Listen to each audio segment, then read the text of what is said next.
জাতীয় সড়ক পারাপার করতে গিয়ে গাড়ির ধাক্কায় জখম হলো একটি পূর্ণবয়স্ক চিতাবাঘ। ফাঁসি দেওয়ার ঘোষপুকুরের কমলা ও গঙ্গারাম চা বাগানের ঘটনা।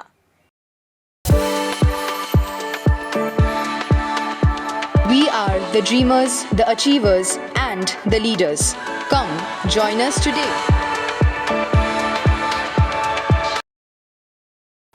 গতকাল রাতে বাগডোগরা ঘোষপুকুর জাতীয় সড়কে চিতাবাঘটিকে রক্তাক্ত অবস্থায় দেখতে পান স্থানীয়রা।